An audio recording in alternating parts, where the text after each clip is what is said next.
dans le cadre de cette présentation que je vais vous faire maintenant, c'est un peu... Alors, ce sera un peu plus technique par rapport aux présentations qui vous ont été faites, mais ça concerne toujours effectivement le milieu atmosphérique. Et ce qui est aussi important de mentionner, c'est que ce sont des... cette étude a été faite en même temps que les mesures qui ont été réalisées par l'ASPA. Donc c'est intéressant parce qu'effectivement, on aura les mesures de l'ASPA qui nous ont servi effectivement pour notre étude. Donc notre étude était en fait la mise en place de campagne de terrain, donc sur le terrain, pour comparer et calibrer différents types d'adsorbants qu'on peut utiliser pour faire un échantillonnage passif de pesticides dans l'air. Donc c'est bien sûr à l'échelle régionale, comme je vous l'ai dit. Et en fait, pourquoi on fait ça? Parce que actuellement, et ça vous a été présenté précédemment, les mesures de pesticides, de produits phytosanitaires dans l'air sont faites actuellement suivant une normalisation à l'aide d'échantillonnage actifs. Donc c'est-à-dire qu'on va pomper de l'air au travers d'un piège qui est constitué d'un filtre pour la phase particulière et d'un adsorbant pour la phase gazeuse. Comme cela vous a été aussi précisé de manière claire par Cyril, ça peut avoir des conséquences économiques, parce que ce sont des systèmes qui sont quand même relativement difficiles à mettre en œuvre, pas au niveau technique, mais au niveau de l'emplacement, du poids, de l'énergie qui est nécessitée, du prix de ces systèmes, de l'investissement humain que ça demande. Donc il est intéressant, et c'est un peu le développement qui se fait, que ce soit pour le milieu air ou même pour le milieu aquatique, de développer des systèmes de prélèvement passifs, qui sont des systèmes tout à fait simples, c'est-à-dire passifs, comme son nom l'indique, il n'y a pas du tout de pompage, ce sont en fait des pièges, des capteurs qu'on va disposer sur le terrain, qu'on peut disposer sur des zones géographiques très étendues, beaucoup plus étendues que celles qu'on pourrait faire avec les capteurs actifs, à condition, sauf si on a effectivement un très très gros budget. Donc par contre, ces échantillonneurs passifs, c'est encore du développement. Ce sont des systèmes qui nécessitent, en particulier pour les produits phytosanitaires, d'être comparés en termes d'adsorbants parce qu'on a une grande variabilité de molécules en termes de structures chimiques qui font que forcément, on n'a pas forcément l'adsorbant universel. OK. Voilà, donc comme je vous l'ai dit, c'est une campagne de collaboration qui a été faite avec nos partenaires et nos camarades de l'ASPA. Sur 3 ans. Et nous avons dans cette étude recherché au niveau du laboratoire 102 pesticides. Donc parmi ces 102 pesticides, nous avions 41 herbicides, 36 fongicides, 23 insecticides et 2 synergistes. Alors, pardon, c'est dans l'autre sens, ouais, je vais y arriver. Donc l'idée, c'était effectivement, dans un premier temps, de faire une comparaison entre l'échantillonnage actif et l'échantillonnage passif, de comparer ensuite les échantillonneurs passifs entre eux, et en particulier de pouvoir, grâce à ce couplage entre échantillonneur actif et échantillonneur passif, de pouvoir calculer ce qu'on appelle le débit d'échantillonnage, c'est-à-dire en fait le taux de la quantité d'air qui en fait va rentrer en contact avec l'échantillonneur passif, avec le piège, pour qu'on puisse se ramener après à des concentrations en nanogrammes ou en microgrammes par mètre cube d'air. Alors, on avait 4 à 5 sites, donc ce sont les sites effectivement qui étaient échantillonnés et donc déjà instrumentés par l'ASPA. Donc en 2013, il y avait 4 sites, en 2014, il y avait aussi 4 sites, et il y avait 5 sites, et en 2015, 5 sites. Vous voyez que, comme là vous avez été précisé, il y avait 2 sites de référence, et puis des sites après qui ont varié en termes de localisation. Donc vous aviez effectivement des sites maraîchage, des sites de grande culture, viticulture et des sites urbains. Donc je ne rentre pas trop dans le détail, c'était simplement pour vous situer l'étude et pour vous situer après plus en détail les résultats qu'on a obtenus suite à l'installation de nos capteurs sur les mêmes sites de mesure que ceux qui étaient instrumentés par l'ASPA sur ces 3 années. Voilà, donc les mesures ont duré ont été endurées pendant 5 semaines, pardon, et 1 à 2 semaines à chaque fois. C'est l'inverse, non? Ah oui, voilà. Alors, l'échantillon actif qui a été Mise en place, bon, c'est un échantillonnage actif tout à fait conventionnel, hein, c'est-à-dire que c'est un échantillonnage qu'on appelle bas volume, avec effectivement un filtre pour le piège à la phase particulière et puis un adsorbant. Donc c'était la mousse de polyuréthane hein, qui vous est représentée sur la photo ici. Et donc nous, on avait des échantillonneurs passifs. Donc en fait, ces échantillonneurs passifs, c'était soit constitués d'une résine XAD2, soit d'une structure carbonée, le tout étant dans un abri. Hein. Alors pourquoi on met un échantillonneur passif dans un abri? Pour différentes raisons. Pour déjà, si les conditions météo, en particulier la pluie, venaient à survenir pendant la période de prélèvement, on va pas qu'il y ait un lavage hein, de l'échantillonneur qui, en fait, pourrait désorber les produits. Et puis également pour que on puisse avoir au niveau de notre échantillonneur une circulation d'air laminaire autour de l'échantillonneur pour qu'il n'y ait pas de turbulence et qu'en fait, en particulier, le vent n'interfère pas sur la capacité de l'échantillonneur à capter les polluants. Alors, la méthode d'analyse, elle est relativement standard aussi, c'est-à-dire qu'on a fait une extraction solide-liquide, on a fait une purification de notre échantillon sur cartouche et nous avons ensuite procédé à une analyse par chromatographie gazeuse couplée à spectrométrie de masse en tandem ou la chromatographie liquide. Donc je vous donne ici les limites de quanti, les limites de détection. Donc vous voyez qu'ici, je vous donne des limites en nanogrammes par échantillonneur. Hein. Je ne peux pas vous les donner en nanogrammes par mètre cube parce que les échantillonneurs, en fait, passifs, on va récupérer notre échantillonneur sur le terrain, on va faire une extraction chimique et un traitement chimique suivi d'une analyse, mais on ne connaît pas la quantité d'air qui en fait est rentrée en contact avec l'échantillonneur et qui a permis aux analytes, et en particulier aux produits phytosanitaires présents dans l'air, de se fixer. Donc, comme on ne connaissait pas ça, on ne peut quantifier pour l'instant que la masse de produits phytosanitaires qui s'est effectivement absorbée sur l'échantillonneur. Donc, c'est pour ça qu'on a des limites pour l'instant de quanti et de détection qui sont données en nanogrammes par échantillonneur. Voilà, donc dans un premier temps, les résultats qu'on a obtenus, donc suite à l'exposition, comme je vous le disais, des échantillonneurs passifs à proximité des échantillonneurs actifs, c'est qu'on voit que globalement, à part quelques exceptions, on a une relativement bonne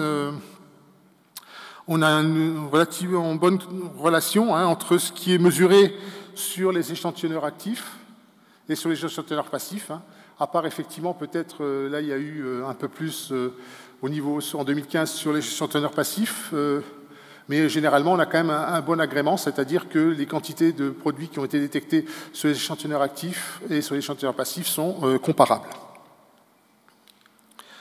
On a par contre détecté de plus en plus de produits phytosanitaires dans l'air, hein, dans ces échantillonneurs passifs.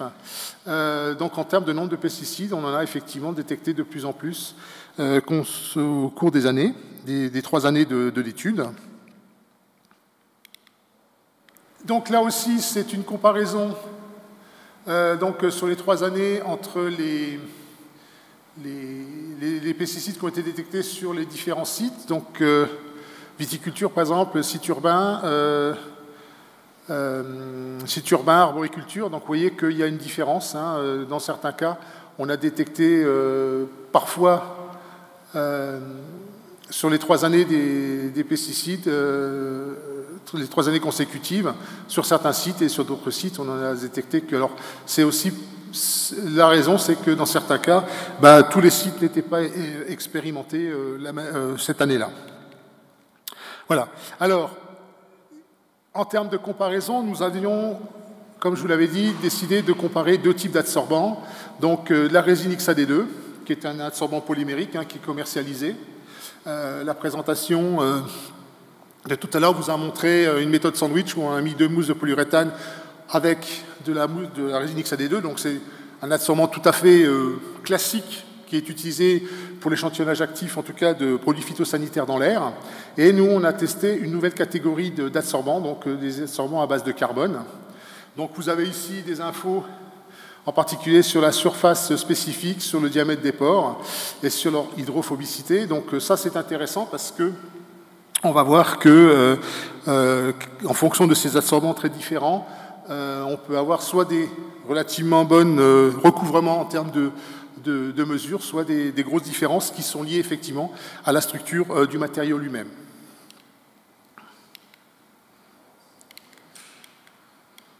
Voilà. Alors, ce qui est déjà intéressant, c'est que, alors, il y a deux catégories. Bon, qu'on a, alors c'est un peu un abus de langage. Pour ceux qui connaissent bien les molécules de produits phytosanitaires, ils connaissent bien les structures chimiques. Ils vont trouver que c'est peut-être un petit peu exagéré cette classification. On les a mis en relativement volatiles ou peu volatiles.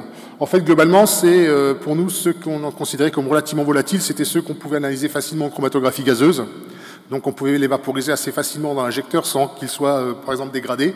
Et pour les non volatiles, c'était plutôt les analytes qu'on a dû analyser uniquement en chromatographie liquide, parce que leur analyse en chromatographie en phase gazeuse était un petit peu complexe et un petit peu difficile de part de leur structure, en particulier leur polarité, et effectivement aussi leur faible volatilité. Donc on voit qu'on a quand même une différence. Alors en termes de pesticides détectés, bon, c'est à peu près bon. Il y en a peut-être un petit peu plus pour les composés volatiles sur la résine. Bon, c'est pas non plus une différence majeure. Par contre, on voit que la quantité de pesticides, donc ça c'est la concentration de pesticides totaux, enfin c'est le maximum, pardon. Le maximum de concentration est plus élevé donc, sur la résine XAD2 que sur l'adsorbant à base de carbone. Quand on regarde effectivement pour les pesticides qu'on a considérés comme volatiles, vous voyez que ceux qui se sont détectés essentiellement sur la résine à base de carbone, ce sont effectivement des pesticides relativement polaires, des herbicides comme le 2,4-MCPA, le bromoxyline, le mécoprop, donc triclopyr, qui sont des acides carboxyliques. Et puis vous avez effectivement, donc vous avez quatre produits polaires pour un produit polaire, très polaire, le MCPA, qui a été détecté uniquement sur les résines à base de carbone.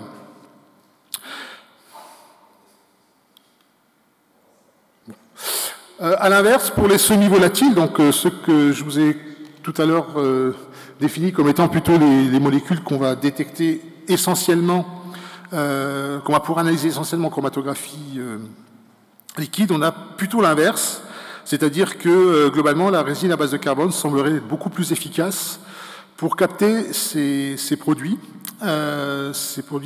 phytosanitaires, à la différence de la résine qui semblerait être moins efficace.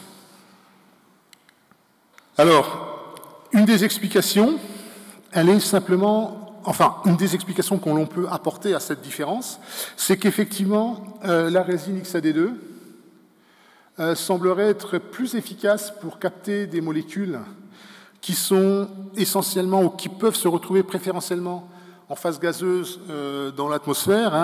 Les présentations précédentes vous ont montré que effectivement certaines molécules de produits phytosanitaires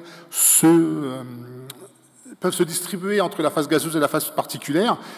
On a vu qu'il y avait effectivement la température, mais il y a aussi effectivement leurs propriétés intrinsèques, en particulier leur pression de vapeur, qui peuvent être à l'origine, et que la résine à base de carbone serait plus efficace pour piéger en fait des molécules qui sont très peu volatiles et qui sont préférentiellement en phase particulière.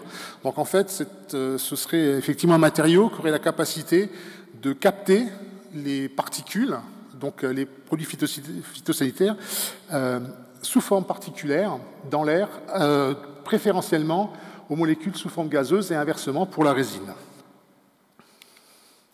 Alors, après ceci, on a effectivement comparé comme l'échantillonnage actif et l'échantillonnage passif.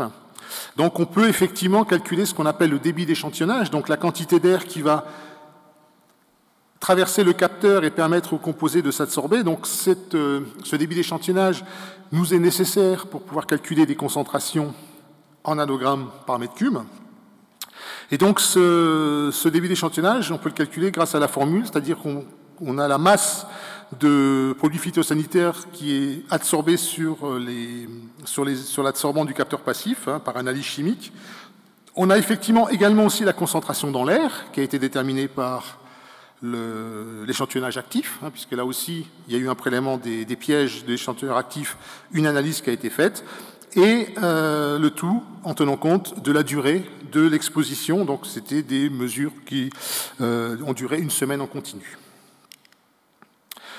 Voilà.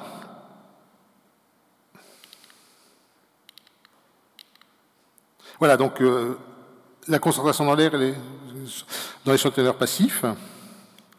Et on voit que pour certains composés, donc forcément toutes les molécules n'ont pas encore été déterminées, en particulier pour les produits phytosanitaires, n'ont pas été mesurées en termes de débit d'échantillonnage, mais on voit quand même que nos résultats, donc que ce soit pour la résine XAD2 ou que ce soit pour les mousses à base de carbone, on est en bon agrément avec la littérature, puisqu'on a un débit d'échantillonnage qui se situe dans l'ordre de grandeur de ce qui a déjà été déterminé expérimentalement par d'autres chercheurs, en particulier au Canada.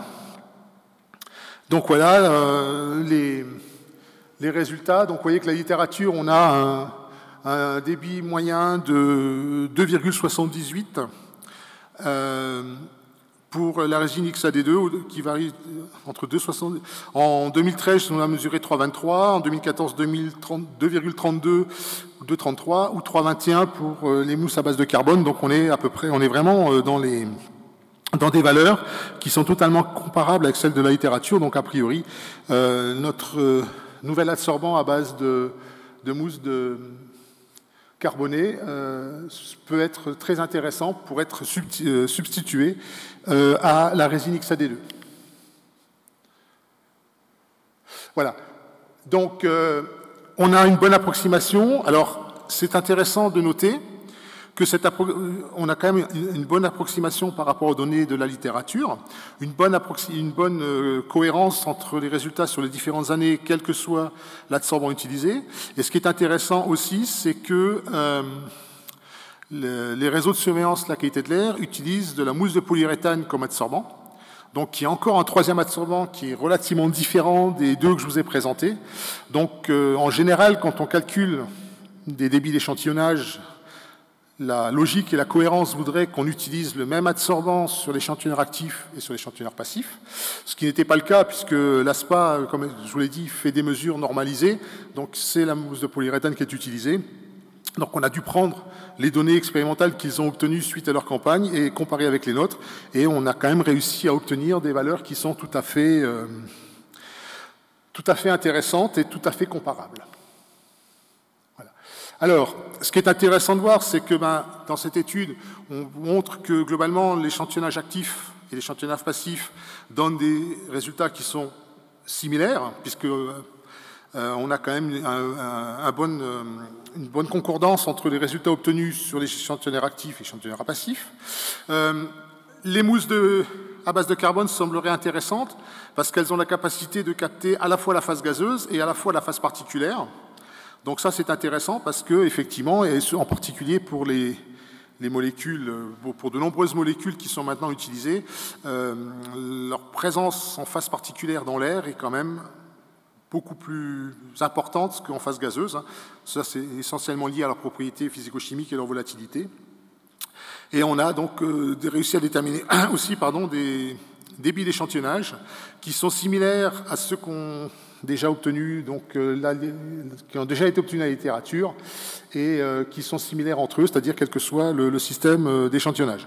Alors, pourquoi choisir des nouveaux adsorbants? Parce que globalement, on montre ici que la résine XAD2, ça marche pas trop mal. Le but, c'était pas de dire que ça marchait pas bien. Le but, c'était de dire que de travailler sur des adsorbants qui soient, je dirais, un peu plus simples d'utilisation que la résine XAD2. La résine XAD2, ce sont des tout petits grains qui sont difficiles à manipuler. Bon, c'est pas insurmontable, mais c'est sur le terrain, c'est pas forcément des tout petits grains, c'est un peu compliqué. Là, l'avantage, c'est qu'on a quand même une mousse qui est compacte, donc déjà un peu comme la mousse de polyuréthane, c'est déjà intéressant, et c'est surtout aussi la durabilité, parce qu'en fait, on a des systèmes qui sont beaucoup plus durables que les mousses de polyuréthane ou les résines XAD2 qui sont usage unique. Donc ça peut être aussi un avantage intéressant. Et puis alors globalement, ça veut dire que l'échantillonnage passif pourrait être une méthode alternative à l'échantillonnage actif pour faire effectivement de la surveillance à grande échelle des produits phytosanitaires et d'autres polluants organiques dans l'atmosphère. Voilà, je vous remercie. Oui.